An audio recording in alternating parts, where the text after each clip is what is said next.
I planned Valentine's dinner for my fiancée, but found expensive roses from our neighbor instead. When I tried tossing them, she said I was replaceable. Security cam showed him in our place for over an hour, so I kicked her out.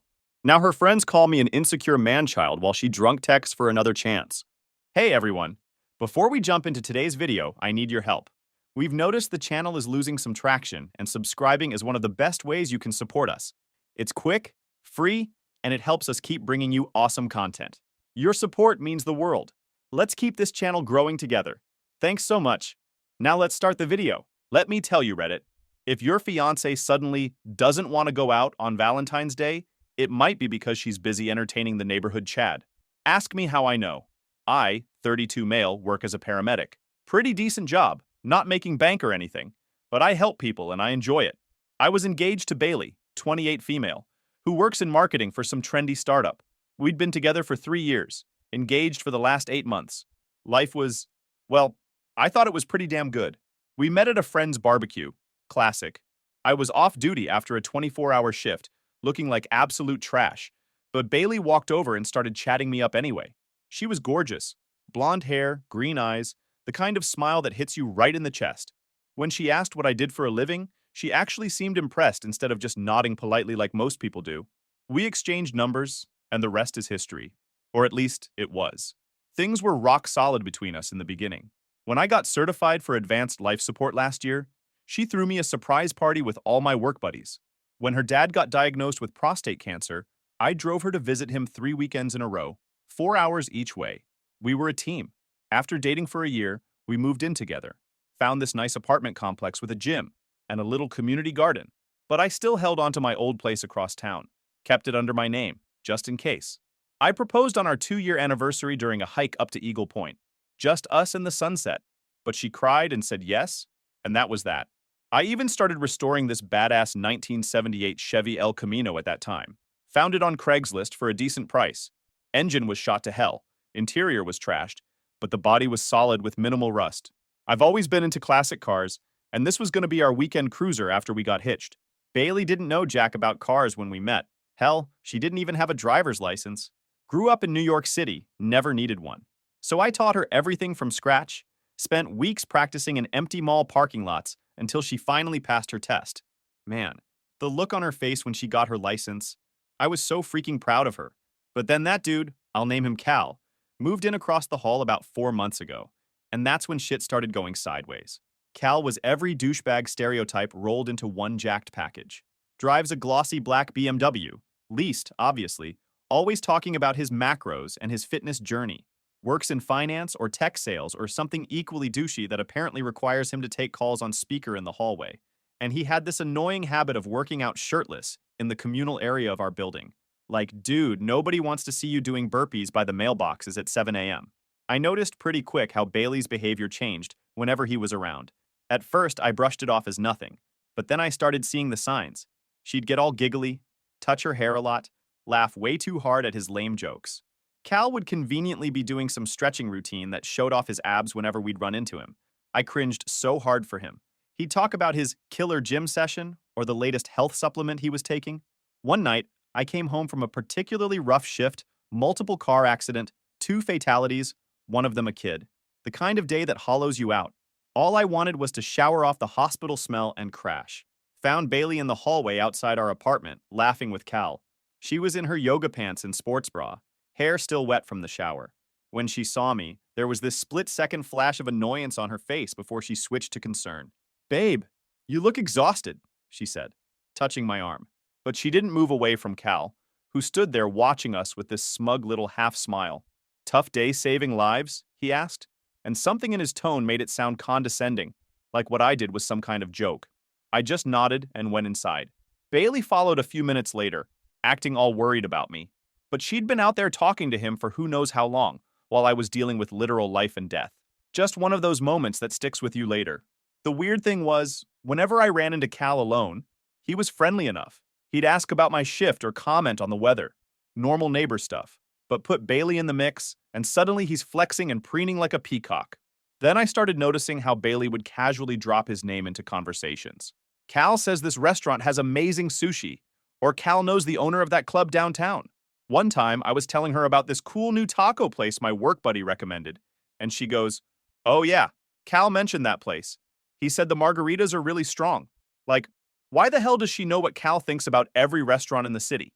When I called her out on it, she'd just roll her eyes. We're neighbors, we talk sometimes, relax. But I could tell there was more to it. She'd get defensive real quick, which is always a red flag. The week before Valentine's Day is when things got really weird. I wanted to take her out, make it special. There's this fancy steakhouse downtown that she'd been hinting at wanting to try for months. But suddenly she's all, "Let's just stay in. I'm tired from work." This from the same girl who usually jumps at any chance to get dressed up and go out. Looking back, that should have been my first real warning.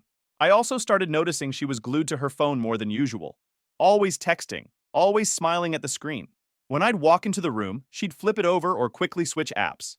Classic sketchy behavior. When I asked who she was texting so much, she'd say, "Just Jenna," or "work stuff." I didn't push it, but my gut was screaming that something was off. The weekend before Valentine's Day, I was working on the El Camino in our complex's parking lot. Cal strolls by, stops to look at the car. "Sweet project," he says, peering at the engine bay. "How long you been working on it?" "About 6 months," I tell him. Not really in the mood to chat, but trying to be civil.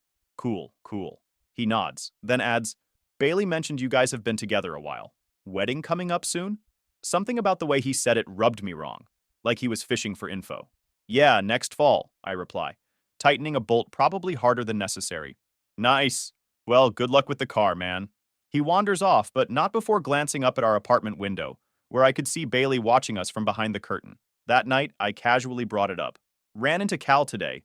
He was asking about our wedding." Her eyes flickered for just a second before she shrugged. "Oh yeah? That's random." "Yeah," I agreed. "Random that you've apparently been talking to him about our relationship." "Don't be weird," she snapped. "He probably just saw my ring and asked about it when we crossed paths last week." I let it go, but that knot in my stomach was getting tighter. February 14th rolls around. Despite Bailey's insistence on staying in, I decided to surprise her anyway. I picked up her favorite chocolate-covered strawberries from that specialty shop downtown, and I planned to cook her favorite pasta dish and maybe watch a movie. But before heading home, I reached out to Jenna, Bailey's best friend. We weren't close, and I don't really like that chick, but after weeks of Bailey acting weird, hiding her phone, mentioning Cal constantly, suddenly not wanting to go out, my paramedic instincts were screaming something was off. Figured if Bailey was into this dude, her best friend would know. And if Jenna said everything was cool, I could finally stop overthinking and just enjoy Valentine's Day. "Hey Jenna, weird question, but has Bailey mentioned anything about our neighbor Cal to you?" "She's been acting different around him," I texted. There was a long pause before she replied. "No idea what you're talking about. Bailey hasn't mentioned any neighbor to me." "You're probably overthinking it." That made me feel a bit better and more excited. I was being paranoid after all. Maybe the stress of planning a wedding was getting to both of us.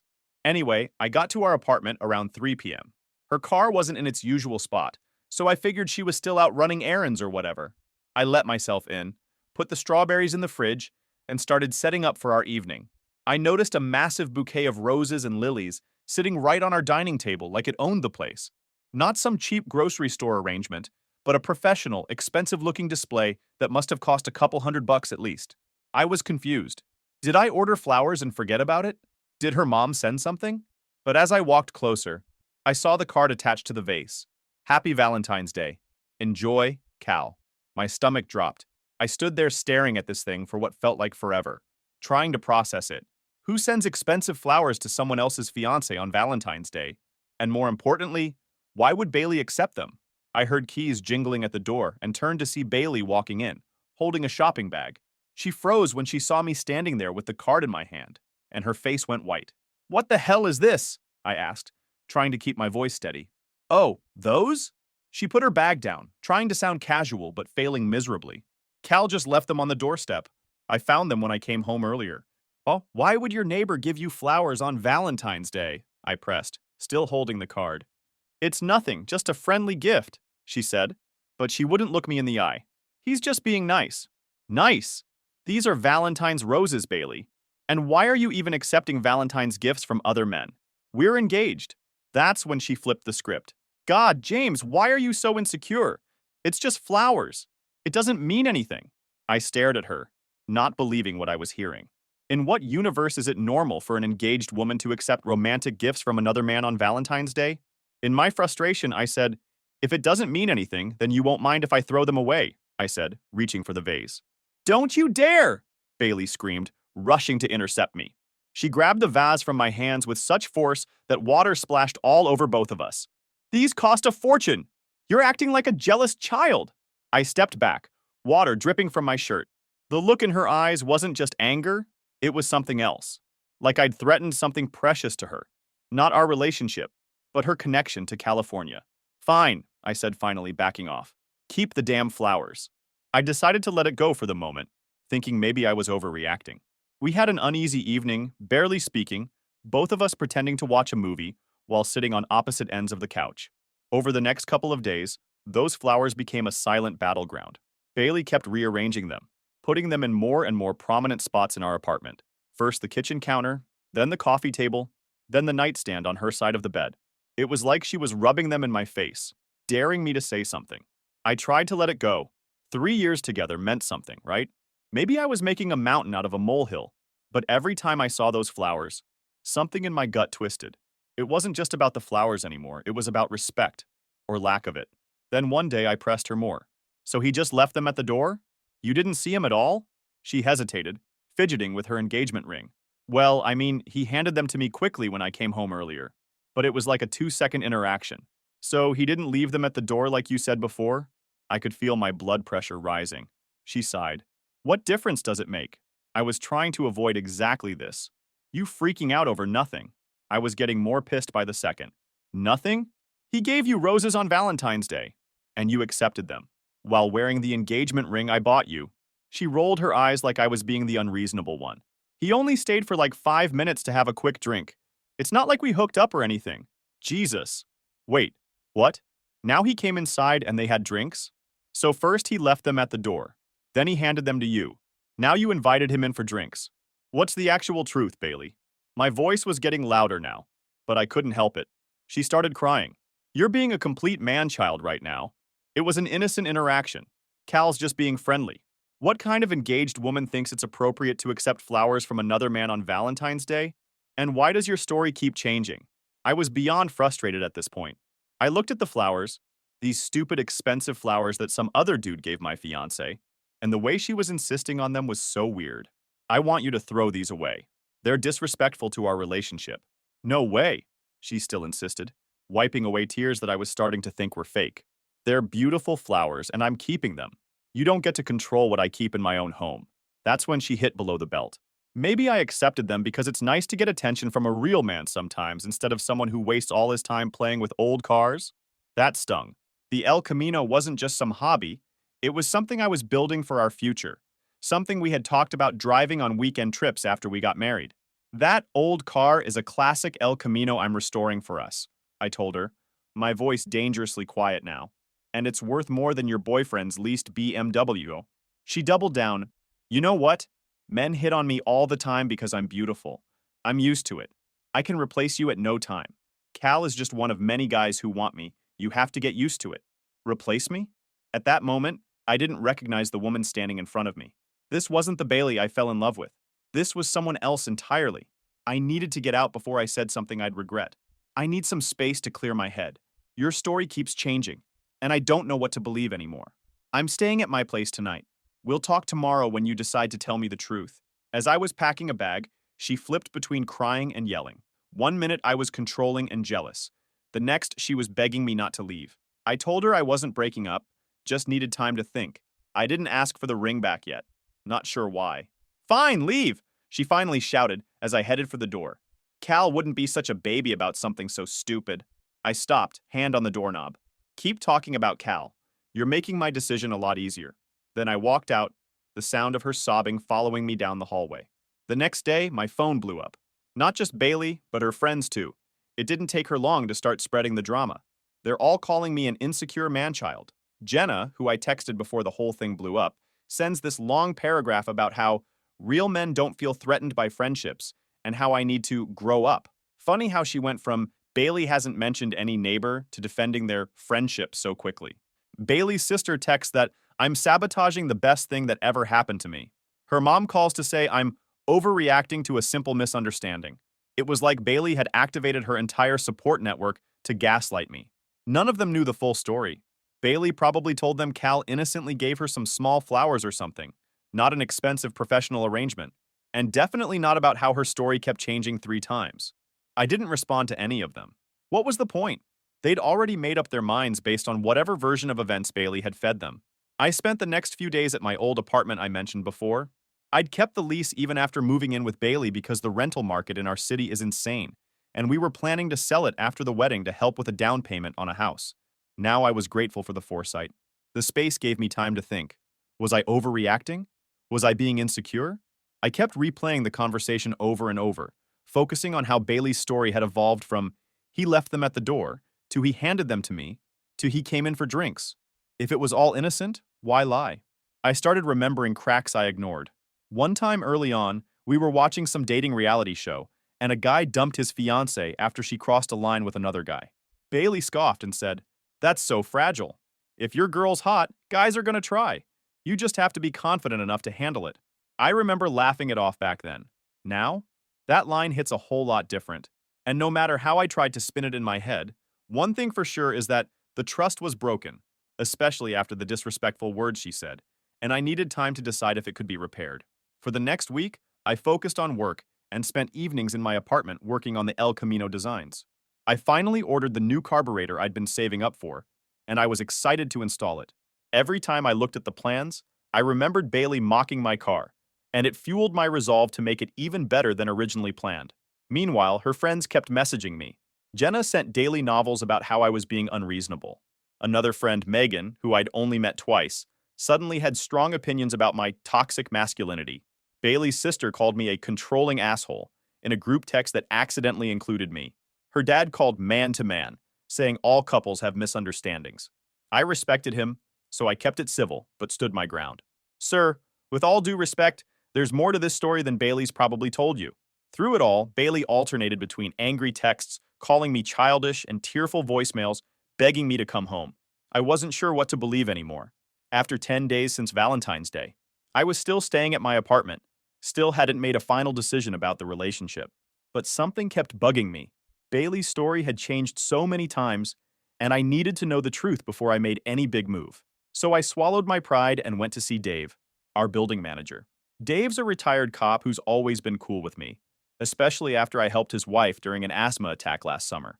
I awkwardly asked if our building had security cameras in the hallways and if I could see footage from Valentine's Day near my apartment. That week, someone had reported a package theft in our building, so Dave had been reviewing footage from different floors.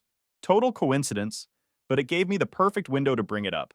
I didn't even have to dig too deep, just asked if he saw anything weird on our floor around Valentine's Day. Dave's a sharp guy. Gave me one long look, then nodded and told me to follow him to the office. Only mentioning that footage was stored for about 2 weeks. 20 minutes later, I was watching Cal arrive at our door at 12:30 p.m. with those damn flowers. Bailey let him in, all smiles. And according to the timestamp, he didn't leave until 1:37 p.m., over an hour later. My gut churned. A quick drink for 5 minutes was actually over an hour behind closed doors on Valentine's Day, while I was at work saving lives and planning a surprise for her. I thanked Dave for the footage, feeling sick to my stomach, and my mind was racing. As much as I was mad at Bailey, I was disgusted with Cal too. He knew we were engaged. He'd looked me in the eye and talked about the weather like we were cool, then snuck around behind my back. That's not just disrespectful. That's snake behavior. And I don't shake hands with snakes. Later that same day, as I was planning my next move, I got an unexpected message, this time from Jenna, Bailey's best friend, the same one who told me she knew nothing about any neighbor, then turned around and lectured me about being threatened by friendships. "You should see this," she wrote. "Bailey's been talking shit about you to everyone." She sent me screenshots from their group chat. 6 of Bailey's friends, including Jenna, mocking me. Bailey calling me pathetic and saying I can't satisfy her. Saying she and Cal have been talking for weeks and he makes her feel alive. There were jokes about my car, my job, even comments about my performance in bed that made my blood boil. Then Jenna added, "I think you could do so much better than Bailey. You should leave her for me. We could get to know each other." Like she was some kind of hero for showing me this. But something seemed off. Why was she suddenly on my side? That's when I noticed that while she'd shown me everyone else's messages clear as day, Jenna's own comments in the chat were all blacked out with that markup tool in the screenshot app. She was showing me Bailey's betrayal while hiding her own contributions to the trash-talking session. Real convenient. I've worked in emergency services long enough to know those iPhone markup tools aren't actually permanent. 2 minutes of editing in Photoshop and I could see what's under them. I did that. And guess what? Jenna's comments were the worst of all, calling me a tiny loser and joking about how Bailey should replace me with a real man before it's too late. She even suggested Bailey should keep the engagement ring when I inevitably get dumped. So that was Jenna's play. Sell Bailey out after they probably had a falling out or some petty drama, all while trying to paint herself as the loyal friend just looking out for me. Classic snake move. She wasn't doing it for me, she was doing it for herself, hoping I'd be stupid enough to trade one liar for another. Now reading all the crap my fiancé said about me, and then seeing Jenna try to slide in like she was some upgrade, I was done with both of them. Burn it all down level done. I screenshotted the unedited version and sent her a message. If I could do better than Bailey, I sure as hell wouldn't downgrade to you. Sorry, I don't date fat bitches. Low blow? Maybe. But after seeing what she'd been saying about me behind my back while pretending to be concerned, I wasn't feeling particularly charitable. She replied, "Wow, that was rude." I sent her the unedited screenshots and said, "Yeah, it was meant to be," then blocked her. Now I had all the evidence I needed. Bailey had been playing me for a fool, lying to my face while talking shit behind my back. And apparently, Cal wasn't just some random neighbor giving friendly flowers. They'd been talking for weeks and spending significant time alone together. I also found something interesting when I looked more closely at the chat timestamps. Based on the dates, Bailey had started trash-talking me to her friends around the same time Cal moved in. Before that, there were messages about wedding plans and how excited she was. It was like a switch had flipped the moment a newer, shinier option presented itself. What really got me was a screenshot from 2 months earlier. Bailey had sent a picture of the engagement ring to the group chat with the caption, "Is it too late to upgrade? James's grandma's ring is so basic." Her grandmother's ring. The one I'd gotten resized and had restored because Bailey had once said she loved vintage jewelry with history behind it. The one I'd been so proud to give her. Jenna had responded, "Throw the man and the ring away. Get yourself a real diamond." That's when it hit me. She never valued anything about me. Not my job, not my car restoration, not even the symbol of our commitment. Everything was replaceable to her, including me. I was just a placeholder until something shinier came along. At that point, I was sure as hell that it was time to end this charade and take back my self-respect. So I didn't waste time. I drove straight to our apartment with the security footage and screenshots saved on my phone. When I walked in, Bailey looked surprised to see me. She was wearing another one of my shirts, hair up in that messy bun I used to love, looking up at me with her puppy eyes. I didn't give a shit about that. I wasn't even seeing her anymore. "We need to talk," I told her, sitting down at the kitchen table. "James, I'm so glad you're home," she started, her voice soft and hopeful. "I've been thinking about everything and—" I cut her off and slid my phone across the table. "Explain this." Her face dropped as she watched the security footage showing Cal's hour-long Valentine's Day visit. Then she scrolled through the screenshots of her trashing me to her friends, her face growing paler with each swipe. "Where did you get these?" she demanded, voice shaking. "Does it matter?" "Is any of it not true?" I countered. She tried to deny it at first, claiming the video was misleading and that the group chat was just girls venting and doesn't mean anything. Said I was violating her privacy by looking at her private conversations. "The ring, Bailey," I said calmly. "I want it back." "James, please," she began to cry. Those big tears I used to not be able to resist. "I was just upset. I didn't mean any of those things. Cal means nothing to me. The ring. Now." She started crying harder, but finally took it off and placed it on the table between us. 3 years together, 8 months engaged, and it ends like this. But I felt nothing but relief. "You know what's funny?" I told her as I pocketed the ring. "I ran into Cal at the gym yesterday. He was actually pretty cool to me. Said he has a girlfriend in another city and only sent you those flowers because you'd been flirting with him for weeks. He thought it was just a hookup. Guess you weren't as special to him as you thought." I'm not sure if the girlfriend part was true, but Cal did mention to me once in passing that Bailey had been the one initiating things. That was after we had a fight, and the look on her face told me it hit home. "That's not true," she whispered, but her eyes said otherwise. "He told me his girlfriend and him were on a break." I actually laughed. "So you admit there was something going on? Man, you can't even keep your lies straight for 5 minutes." She switched tactics. This is all your fault, she hissed. If you paid more attention to me instead of that stupid car, none of this would have happened. No, Bailey, this is all on you. You chose to disrespect our relationship. You chose to lie. You chose to trash me to your friends. Nobody forced you to do any of that. I stood up, suddenly exhausted by the whole situation. I'll come back for the rest of my stuff next week. Leave it packed by the door. Where are you going to go? She demanded, as if I hadn't been staying at my own apartment for over a week already. That's not your concern anymore. As I headed for the door, she made one last desperate attempt. James, please, we can fix this. I'll go to therapy. I'll cut off contact with Cal. Whatever you want. I turned back to look at her one last time. Tell Cal I said thanks. He saved me from marrying the wrong woman. Then I walked out, closing the door on that chapter of my life. I sold the ring the next day for $4,800. Used the money to buy the custom headers and exhaust system I'd been eyeing for the El Camino, plus a new set of racing seats. Every time that engine roars now, it reminds me that I dodged a bullet. Bailey blew up my phone for the first month. Hundreds of texts, dozens of calls. She'd swing wildly between apologizing profusely and accusing me of ruining her life. One night, she showed up at my apartment at 2 a.m., clearly not sober, pounding on the door and crying.